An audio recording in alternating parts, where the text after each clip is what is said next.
can be trusted, you can reduce the risk of the product because of the guy importing the product. Sounds quite similar to the EU's trust and check scheme that they're talking about. Yes. So do you think that's the way things should go? I'd love it. I think as well, if you make it more at that level, you can control it more. Like if you turn to DEFRA or HMRC and say, we want a trusted trader scheme, but even that now becomes too binary. It's either off or on. You're either trusted or not trusted. No, you can actually have it at product level, and then you introduce the trader score to adjust the risk of the product. Would you include the exporter as well in that trust and check? Yeah, I would.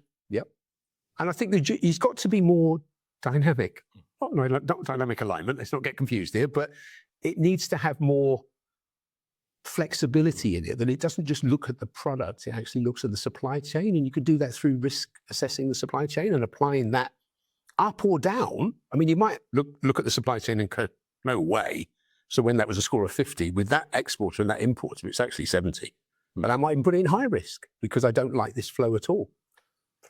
Why just look at the cheese? Look at the flow. Everything. A lot of our agents say that the current import scheme feels very suited to rest of world shipments, that slow boat from China, where it's one product per container, 6 weeks to get here.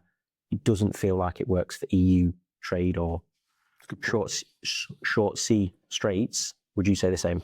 100%. And in fact, even the voluntary standards, I think everything tends to, customs clearance just gets labelled as customs clearance, and it isn't. And I know in the webinars or seminars when we used to do this, we used to say like music's music, but it's Mozart, Spice Girls, Led Zeppelin. They're clearly not the same, but they're all called music. Well, customs clearance is like that.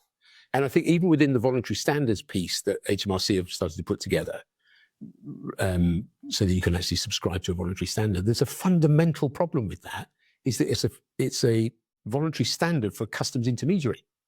No, it needs to be maritime, ro-ro, air, parcel. They're very different. Like we are brilliant at ro-ro. We're not very good at air. We're all right. And we're rubbish at parcels because we don't do parcels. So I could no good me achieving that standard. And then someone who's on parcels will think, oh, I ring EORI, they're brilliant.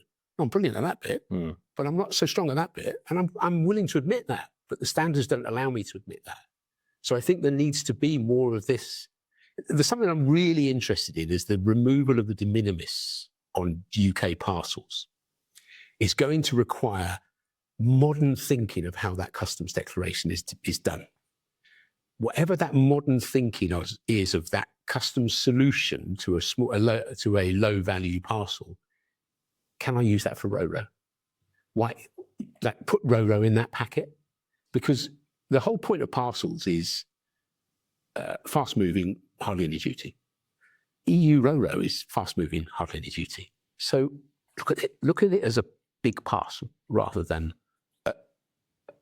like a ship on wheels, which is what they tend to look at the moment. Look, a container in wheel. It needs to be faster, it needs to be quicker, slicker process, which is why we've always said when Brexit came, it's not more of the same, it's a completely new approach. So we needed to take that new approach, and we did, and we've enjoyed a lot of benefits because of that.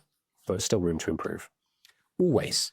There was a piece we wrote a while ago where we said about customs generally, if you think you're finished, you're finished. Just keep moving, keep going all the time. So yeah, always. Always.